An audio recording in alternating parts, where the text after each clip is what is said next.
It is Christmas Day in the workhouse, and the cold bare walls are bright with garlands of green and holly, and the place is a pleasant sight, for with clean washed hands and faces, in a long and hungry line, the paupers sit at the table, for this is the hour they dine.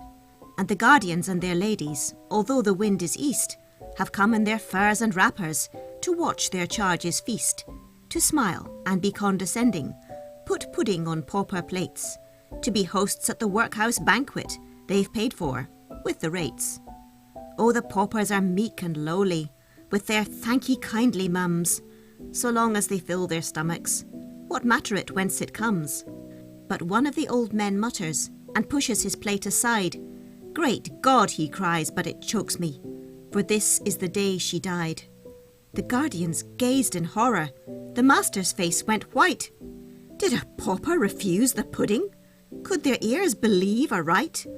Then the ladies clutched their husbands, thinking the man would die, struck by a bolt or something, by the outraged one on high.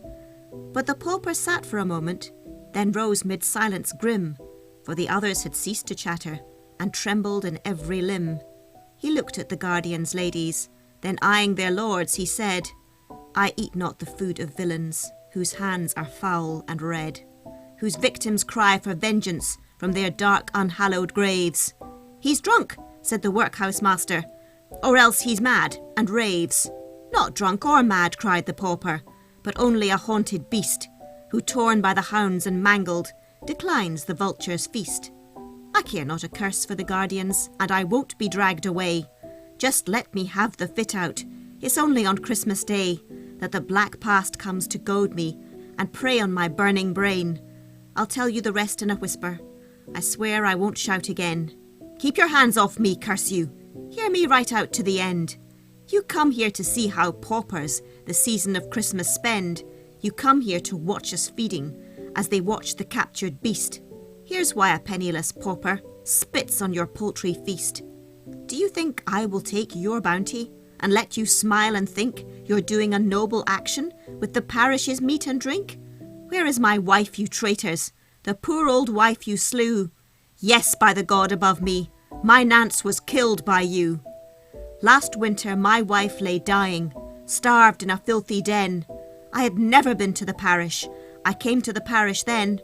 I swallowed my pride in coming, for ere the ruin came, I held up my head as a trader, and I bore a spotless name. I came to the parish craving bread for a starving wife, bread for the woman who'd loved me through 50 years of life. And what do you think they told me, mocking my awful grief? That the house was open to us, but they wouldn't give out relief. I slunk to the filthy alley. 'Twas a cold, raw Christmas Eve, and the bakers' shops were open, tempting a man to thieve. But I clenched my fists together, holding my head awry. So I came to her empty-handed and mournfully told her why. Then I told her the house was open. She had heard of the ways of that, for her bloodless cheeks went crimson, and up in her rags she sat, crying, Bide the Christmas here, John, we've never had one apart. I think I can bear the hunger, the other would break my heart. All through that eve I watched her, holding her hand in mine, praying the Lord and weeping till my lips were salt as brine. I asked her once if she hungered, and as she answered no, the moon shone in at the window, set in a wreath of snow. Then the room was bathed in glory, and I saw in my darling's eyes the faraway look of wonder that comes when the spirit flies, and her lips were parched and parted, and her reason came and went, for she raved of our home in Devon, where our happiest years were spent. And the accents long forgotten came back to the tongue once more, for she talked like the country lassie I wooed by the Devon shore. Then she rose to her feet and trembled, and fell on the rags and moaned, and give me a crust, I'm famished, for the love of God, she groaned.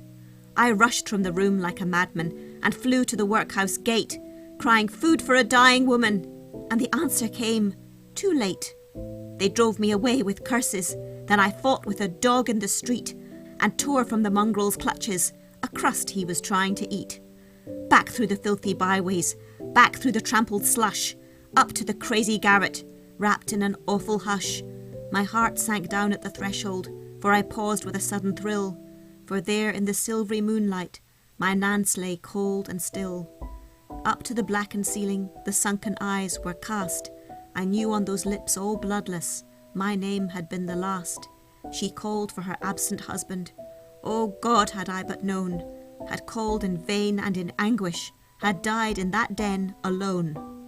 Yes, there in a land of plenty lay a loving woman dead, cruelly starved and murdered for a loaf of the parish bread.